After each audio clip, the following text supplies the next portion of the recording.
पढ़ना है। जो पॉइंट नंबर है सिलेबस का वो देखते हैं। उपकरण, अनुसंधान उपकरण के रूप में प्रमाणों की भूमिका, यानी प्रमाण का क्या महत्व होता है अनुसंधान करने में, क्योंकि हमारे पास अनुसंधान करने के लिए एक ही साधन है, प्रमाणों की उपयोगिता, और हमको यही देखना है और हम इसको फिर सिद्ध करेंगे कि रिसर्च टूल के रूप में प्रमाणों का क्या रोल हो सकता है। छठा पॉइंट, तो सबसे पहले हम देखते हैं कि प्रमाण शब्द कहाँ यूज होता है। तो जो प्रमाण शब्द जो होता है वो दार्शनिक शब्द है, वो हिंदू धर्म, बौद्ध धर्म, सभी धर्मों में एक टर्म के रूप में यूज किया गया, लेकिन जिसका मीनिंग एक ही है कि सही ज्ञान प्राप्त करने का साधन। यानी अगर कोई आप बोल रहे हैं, कोई स्टेटमेंट दे रहे हैं, तो उसका प्रमाण क्या है, क्या किसी ने आपको बताया है, क्या आपने प्रत्यक्ष देखा है, या फिर आपने अनुमान से बता रहे हैं, आप किस आधार पर कह रहे हैं। और जो अनुसंधान होता है वो प्रयोग आधारित प्रक्रिया है। शोध के माध्यम से शुद्ध ज्ञान उत्पन्न करने के लिए सही शोध उपकरणों को खोजना आवश्यक है, यानी टूल आपका सही होना चाहिए। जो चीज़ प्रत्यक्ष में हो सकती है उसके लिए अनुमान लगाना मूर्खता है, और जो चीज़ अनुमान लगाई जा सकती है उसमें प्रत्यक्ष के बारे में सोचना भी मूर्खता है। जैसे अगर हम कहें कि आज से 200 साल पहले क्या था या आगे 200 साल बाद क्या होगा, उसके लिए हम खुद उसको देखना चाहते हैं, तो आपकी उतनी आयु ही नहीं कि आप उसको देख पाएँ। उसके लिए आपको आप्तोपदेश का ही सहारा लेना पड़ेगा कि 200 साल पहले किसी व्यक्ति ने कुछ कहा है, उस स्टेटमेंट को हम किस रूप में माने, एक वैलिड स्टेटमेंट के रूप में माने, उसको स्वीकार करें। तो यही चक्कर है, इसमें कन्फ्यूजन नहीं होना चाहिए। उपकरण किस तरह की आप रिसर्च करने जा रहे हैं, उसके लिए आपको उपकरण ढूंढना पड़ेगा, मतलब आप किसको बेस बना के अपने ज्ञान को या अपने रिसर्च को आगे बढ़ाएंगे। तो प्रमीयते अनेनेन इति प्रमाणम, यानी ज्ञान प्राप्त करने के जो साधन होते हैं उन्हीं को हम क्या कहते हैं, प्रमाण। आयुर्वेद में प्रमाणों को अनुसंधान के वैज्ञानिक उपकरणों के रूप में मानते हैं, और मानते हैं क्या, यही हमारे पास है, ही इसको माना जा सकता है। हम संभाषा परिषदों पर विचार करके इसे समझ सकते हैं कि जितनी संभाषाएं जैसे चरक संहिता में हुई हैं रसों को लेकर के, अंग उत्पत्ति को लेकर के, तो उसमें हम ये देखते हैं कि प्रत्यक्ष अनुमान युक्ति प्रमाणों का उपयोग करते हुए आचार्यों ने अपने मत दिए, और अंत में संभाषा की अध्यक्षता पुनर्वसु आत्रेय जी करते थे, तो वो लास्ट में कंक्लूजन स्टेटमेंट देते थे, जिसको आप आधिकारिक कथन या वचन कह सकते हैं, जो कि हेड ऑफ सिंपोजियम जो होता है, जो हेड ऑफ सेमिनार होता है, वो लास्ट में कंक्लूड करता है। यहाँ हम ये समझ सकते हैं कि जो आप्तोपदेश है वो आधिकारिक कथन है, प्रत्यक्ष एक सीधी धारणा के रूप में लिया जा सकता है। अनुमान जो होता है, जो परामर्श होता है, जो युक्ति सहित परामर्श होता है, वो अनुमान कहलाता है। और जो युक्ति होता है वह आपके तार्किक विचार हैं, जो वहीं पे खंडन मंडन में प्रयोग किए जाते हैं। ठीक, प्रमाणों का अनुसंधान उपकरणों के रूप में एक और उदाहरण हम देखते हैं, जैसे यहाँ पे लिखा है कि हेतु नाम उपलब्धि कारणम। चरक बोलते हैं हेतु नाम उपलब्धि कारणम, जो ज्ञान का हेतु है वह हमें प्राप्त होना चाहिए। अब हेतु के रूप में उन्होंने क्या बोला, हेतु के रूप में उन्होंने बोला प्रत्यक्ष, अनुमान, ऐति और उपगम, यानी इन्हीं प्रमाणों को उन्होंने चर्चा की। ठीक, तो ज्ञान प्राप्ति के साधन अगर हेतु है, और वह हेतु के अंतर्गत क्या है, तो हम देखते हैं प्रत्यक्ष, अनुमान, ऐति और औपगम में होता है। वर्तमान परिप्रेक्ष्य में यह प्रमाण अनुसंधान के प्रत्येक चरण में उपयोगी है, हम आगे और इसको सिद्ध करेंगे। जैसे नियोजन, संचालन, रिपोर्टिंग, ये सब चीज़ें होती हैं। ज्ञान का स्रोत आप्तोपदेश द्वारा अधिग्रहित किया जाता है। जो रिव्यू लिटरेचर होता है आपका, रिव्यू ऑफ लिटरेचर, वो जो होता है आप्तोपदेश ही होता है, क्योंकि किसी न किसी टेक्स्ट बुक को, किसी न किसी जर्नल को, किसी न किसी रिसर्च पेपर को आप कोट करते हैं, और कोट करते समय उसकी वैलिडिटी को आप देखते हैं कि एक ऐसे पर्सन ने इसको बोला है, इस वजह से ये वैलिड है, इस किताब में लिखा हुआ है इसलिए वैलिड है ना, कि फालतू किताबों में नहीं है, एक स्टैंडर्ड बुक में ये चीज़ स्टेटमेंट दी हुई है।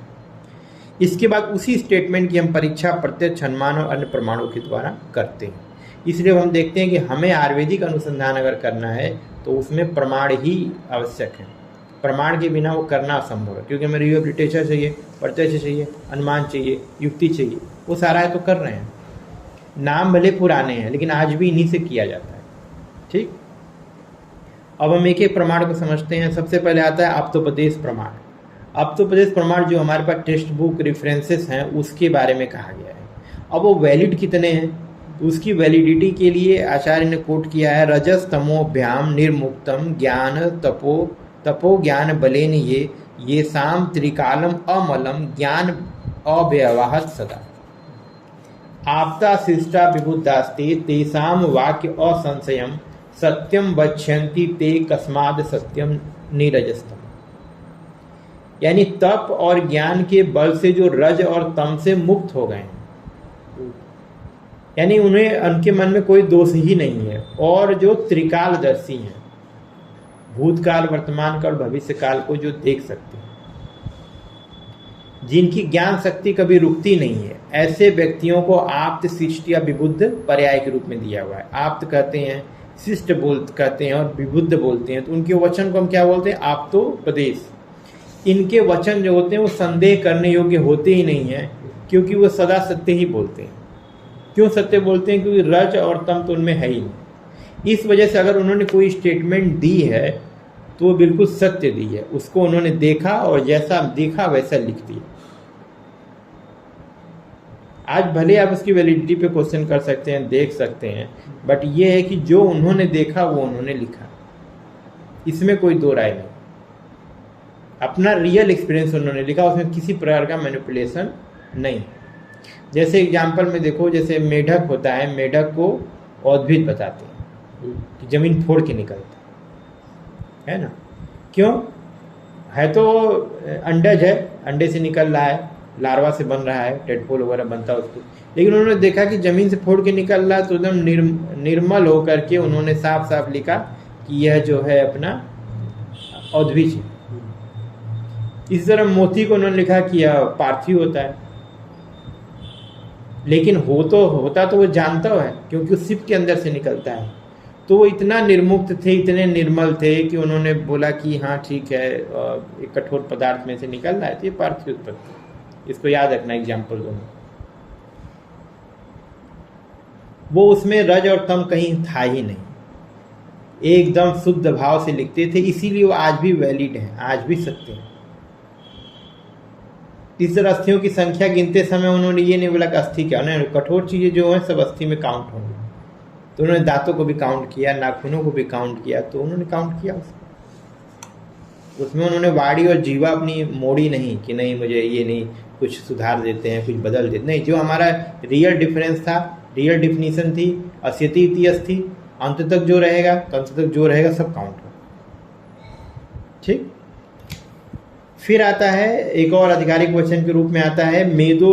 अच्छा, आधिकारिक है तो क्या यह विश्वसनीय व्यक्ति जो है, आप का मतलब जो संदेह, अनुलग्नक और घृणा से रहित ज्ञान रखते हैं, रज और तम से मुक्त हैं, ऐसे व्यक्तियों को आप तो उपदेश करते हैं। ये आधिकारिक वचन होते हैं, इनके जो वचन होते हैं वो आधिकारिक वचन होते हैं, और आप उसको कोट कर सकते हैं। अब ये है कि ऐसा नहीं कि कोई एविडेंस बेस आप इसमें रिसर्च नहीं कर सकते हैं, ये बात भी है। जैसे अरुण दत्त ने जो टीका लिखी है सर्वांग सुंदरा, उन्होंने बोला कि जो वाग्भट का कोट है, मेदो क्षय प्लीहा वृद्धि, मेदो क्षय प्लीहा वृद्धि। तो हम अभी भी ये बात मानते हैं कि जैसे जो स्प्लीन है वो जब लीन थीन होता है व्यक्ति, उसी में पाल्पेट होता है, या फिर बाई मैनुअली तो मिलता नहीं है, जब वो स्प्लीनोमेगैली होगी तभी मिलेगा। तो ये तो जनरल कंसिडरेशन है उसको लेकर। अरुण दत्त ने कहा कि प्लीहा वृद्धि का मतलब हम स्थान च्युति समझ सकते हैं, यानी अपने स्थान से डिसलोकेट होके थोड़ा नीचे आ गया, थोड़ा दाएं चला गया, इस वजह से हमको दिखाई देने लगा, महसूस होने लगा। तो हम इस कोट को भी एक्सेप्ट करते हैं, क्योंकि डिसलोकेशन भी हो सकता है, चोट चपेट तमाम तरह की होती है, उसने प्लीहा वृद्धि शब्द दिया। और इन जनरल कंसिडरेशन में जो मैंने पहले बताया वो बात है। तो ये भी नहीं है कि बिल्कुल आप उसमें कमेंट नहीं कर सकते, कमेंट्री कर सकते हैं कि ये ऐसा है, ये ऐसा है, ऐसा मुझे लग रहा है। तो ये आप्तोपदेश है। आप्तोपदेश में बहुत सारी चीज़ें हैं जिसमें आप रिसर्च कर सकते हैं, जैसे मज्जा सर्वांग नेत्र गौरवम, और रक्त अम्ल शिशिर प्रार्थना, यानी जब रक्त की कमी होगी तो अम्ल शिशिर प्रार्थना होती है, और पश्चाघात में स्नेहन स्वेदन से युक्त विरेचन कराना चाहिए। ये सब रिसर्च के टॉपिक हैं, ऑलरेडी रिसर्च हो भी रहे हैं और हो भी चुके हैं, और भी करने की आवश्यकता है। फिर आता है प्रत्यक्ष प्रमाण। अब तो उपदेश के बाद आता है प्रत्यक्ष प्रमाण। प्रत्यक्ष प्रमाण में बस आपको इतना जानना है कि प्रति और अक्ष, यानी आंखों के सामने जो है वो प्रत्यक्ष कहलाता है। आत्मेन्द्रिय मनोवर्थानाम सन्निकर्षात् प्रवर्तते व्यक्तवा तदात्वे या बुद्धि प्रत्यक्षम स निरुच्यते। यानी आत्मा, इंद्रिय, मन और अर्थ, मन और अर्थ क्या होता है? इंद्रियों का जो विषय है, शब्द, स्पर्श, रूप, रस, गंध के सन्निकर्ष से या संयोग से जो बुद्धि या ज्ञान लक्षण तत्क्षण प्राप्त होता है, तुरंत प्राप्त होता है, आपने देखा, आपने समझा, उसे हम प्रत्यक्ष करते हैं। इसको डायरेक्ट परसेप्शन भी कहा जाता है। शोध के ज़्यादातर पहलू जो होते हैं वो प्रत्यक्ष आधारित ही होते हैं। डेटा इकट्ठा करना और उसके बारे में एनालिसिस करना, पर किसी साक्षात्कार करना, किसी क्वेश्चनरी बना के देना, ठीक है। आप तो प्रत्यक्ष का उपयोग करके कोई परिकल्पना तैयार कर लिया और उसके बाद प्रत्यक्ष प्रमाण करने के लिए भी आप डाटा एकत्रित करिए कि प्रत्यक्ष में इसको कैसे जांच होगी। आप तो प्रत्यक्ष में तो ये बात बोल दी गई है, प्रत्यक्ष में कैसे देखा जाए। तो जो जो आपको प्रेजेंट टाइम में दिख रहा है वो सारा चीज़ें जो होती हैं और वह प्रत्यक्ष कहलाती हैं, और यह ज्ञान के एक विश्वसनीय स्रोत के रूप में माना जाता है। आज भी लोग बोलते हैं कि एकदम आंखें से दिखाओ तब में मानेंगे, है ना, आँख से दिखाओ तब, प्रत्यक्ष देखेंगे तब मानेंगे, ठीक। लेकिन सभी चीज़ों को तो प्रत्यक्ष दिखा नहीं सकते। अब हम बोले कि 1947 में भारत आज़ाद हुआ था, तो अब कोई बोले कि आँख से दिखाओ तो माने, तो वहाँ तो आप तो प्रदेश से हिस्टोरिकल एविडेंस ही मानना पड़ेगा। अब आपको 1947 में कैसे ले जाएंगे? प्रॉब्लम तो है। तो इस वजह से सब कुछ प्रत्यक्ष नहीं कराए, क्योंकि वहाँ पे लिखा है कि प्रत्यक्ष अल्प है, अप्रत्यक्ष बहुतायत है, प्रत्यक्षम ही अल्पम। तो लेकिन सबसे एक विश्वसनीय स्रोत के रूप में माना जाता है। अब आता है आपका अनुमान प्रमाण। अनुमान प्रमाण में होता है अनुधनमान। अनु मतलब पश्चात, मान मतलब ज्ञान। तो जहां हम यहाँ पे एक शब्द यूज कर रहे थे तत्क्षण, तुरंत जो ज्ञान प्राप्त हुआ प्रत्यक्ष हुआ, और जो थोड़ी देर बाद एनालिसिस करने के बाद, सोच समझने के बाद जो ज्ञान प्राप्त हुआ, उससे जो आपने रिजल्ट निकाला है वो अनुमान कहलाता है। प्रत्यक्ष कारण को देखकर उसके आधार पर पश्चात किसी अप्रत्यक्ष विषय का ज्ञान जिस प्रमाण के आधार पर होता है उसे हम अनुमान कहते हैं। विशेष में आप क्या देखेंगे, जैसे प्रत्यक्ष प्रमाण द्वारा ज्ञान को उसी क्षण होता है ज्ञान, अनुमान ज्ञान प्रत्यक्ष प्रमादी प्रमाणों द्वारा प्राप्त करने के पश्चात होता है। तो ये रियल डिफरेंस है। जैसे धूम को देखकर अग्नि का अनुमान करना, यहाँ सर्वप्रथम धूम का ज्ञान प्रत्यक्ष प्रमाण द्वारा किया जाता है, तत्पश्चात धूम का अनुमान होता है। वही धूम देखा और वहाँ पे अग्नि है, ऐसा हमने अनुमान लगाया। ज्ञान से ज्ञान प्राप्त करने की विधि को अनुमान कहते हैं। ये सबसे अच्छा कोट है, इसको याद रखना। ज्ञान से ज्ञान को प्राप्त, आपने प्रत्यक्ष ज्ञान प्राप्त किया, उसके आधार पे आपने अनुमान लगाया, या प्रत्यक्ष था, आपको कुछ दिख रहा था, धुआं दिख रहा था, तब ने अनुमान लगाया कि हो सकता है वहाँ अग्नि। क्यों? क्योंकि हमने मानस में, रसोई में देखा है, जहाँ जहाँ धुआं रहता है वहाँ वहाँ अग्नि रहती है। तो ये कौन से, आपने एक बार प्रत्यक्ष देखा होगा तो आप इस तरह का अनुमान लगा सकते हैं। अब अनुमान लगाने के भी ये तरीका होता है कि अनुमान आप पास्ट का भी लगा सकते हैं, फ्यूचर का भी लगा सकते हैं, वर्तमान का भी लगा सकते हैं। तो उसके एग्जाम्पल में 3 तरह का ये अनुमान होता है। देखो, शेषवत, पूर्ववत, समांतरदृष्टि। तो सबसे पहले देखो शेषवत। शेषवत अनुमान का मतलब है कार्य को देख के कारण का अनुमान लगाना। जैसे कहीं बाढ़ आई हुई है, पानी, नदी बहुत उफनी हुई है, तो आप ये सोच सकते हैं कि कारण में वर्षा यहाँ खूब हुई होगी। आपके सामने वर्षा नहीं हुई, पीछे भूतकाल का आपने अनुमान लगा दिया।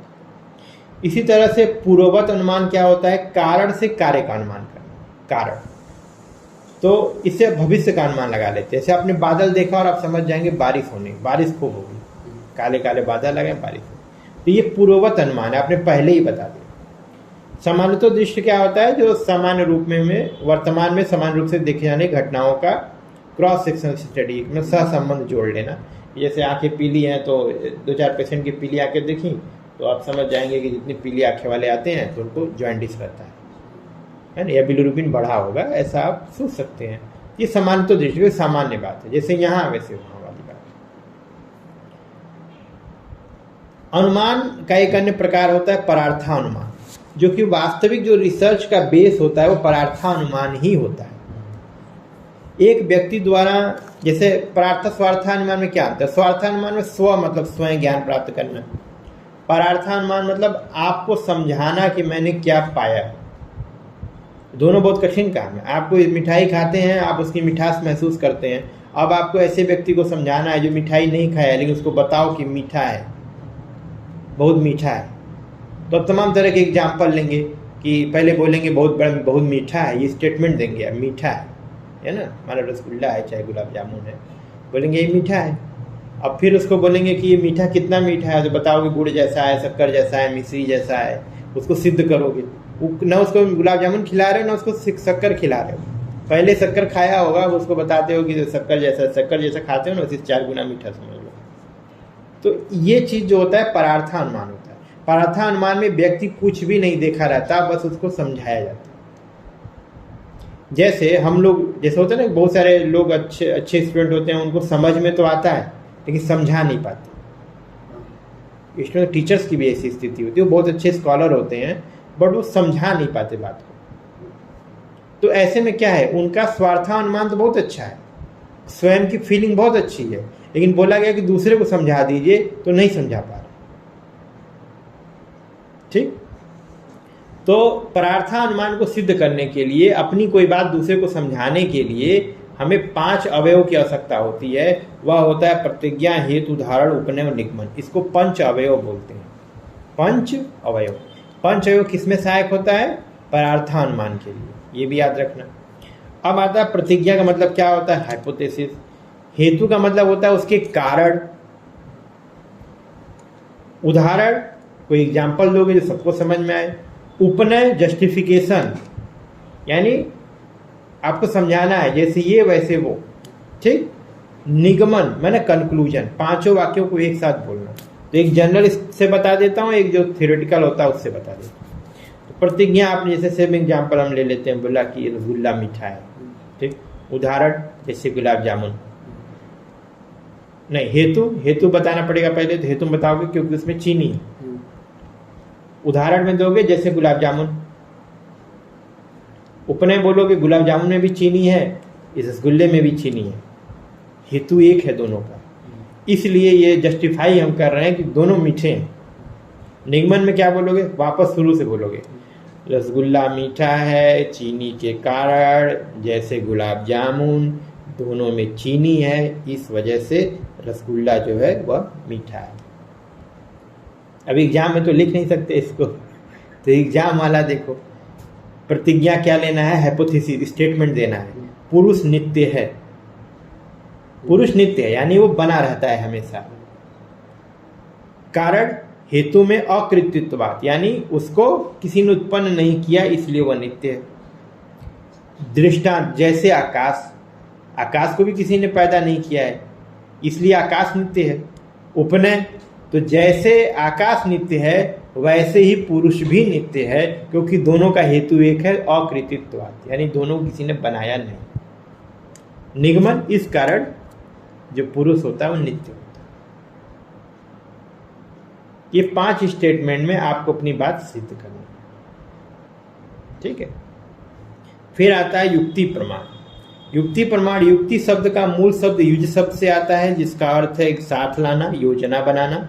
विभिन्न कारकों को जोड़कर निर्मित ज्ञान युक्ति कहलाती है। अब रिसर्च टॉपिक ले लिए हो तो उसके लिए कौन कौन सहायक लोग होंगे? बायोस्टैटिस्टिशियन लेना होगा, रिसर्चर लेना होगा, कोई फेलो, कोई मॉडर्न स्कॉलर उसमें ऐड करना। अब ब्लड वगैरह होगा तो कोई पैथोलॉजिस्ट ऐड हो जाएगा, तो और अच्छा वैलिड हो जाएगा आपका ना।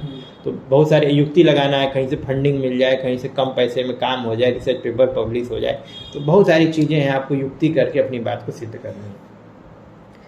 बाकी जो मेन रिसर्च में काम आएगा, कारण और कार्य संबंध स्थापित करने के लिए एक तर्क संगत तर्क दीजिए। उटपटांग बातों का कोई मतलब नहीं। ठीक। अनुमान में एक कारण प्रभाव उत्पन्न करता है, जबकि युक्ति में कई कारणों से प्रभाव उत्पन्न होता है। युक्ति के लिए आप कई सारे एविडेंस देते हैं, इससे भी है, इससे भी है, ब्लड रिपोर्ट ले लीजिए, फिजिकल कोरिलेशन, क्लिनिकल कोरिलेशन देख लीजिए, और सब मिला जुला करके अपना हम आर्टिकल लिखवा लिए, हम उससे सर्वे कर लिए, क्वेश्चनरी बना लिए, कई माध्यमों से हमने एक बात को सिद्ध कर दिया। ठीक। अब आता है जो आपको ये इस पेज पे बना हुआ, पेज नंबर 37, इसको अपना थोड़ा तैयार करना है। सबसे पहले आता है आप्तोपदेश प्रमाण। आप्तोपदेश प्रमाण में 2 चीज़ें होती हैं, कैसे ये सहायक होंगे आपको?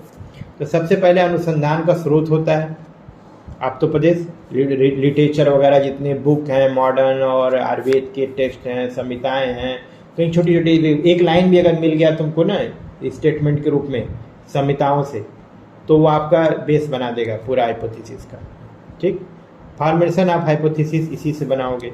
या तो प्रदेश यहाँ पे दो तरह से आपको सहायक होते हैं, एक तो आप रिव्यू ऑफ लिटरेचर प्रोवाइड कराते हैं और प्लस उसी में से आपको हाइपोथेसिस स्टेटमेंट आप निकालते हैं। ठीक, एक हाइपोथेसिस आप वहां से निकाल लें। प्रत्यक्ष प्रमाण में क्या आता है, सबसे पहले collection of data related to hypothesis. जो भी हाइपोथेसिस आपकी है उसके लिए जितना भी डाटा कलेक्ट हो सकता है वो आप कलेक्ट करेंगे, क्वेश्चनरी के रूप में, सर्वे के फॉर्म में, इंटरव्यू के कारण, जैसा स्टडी होगी। ऑब्जर्वेशनल होगा तो आपको देखना ही पड़ेगा, इंटरव्यू बेस होगा या फिर इंटरवेंशनल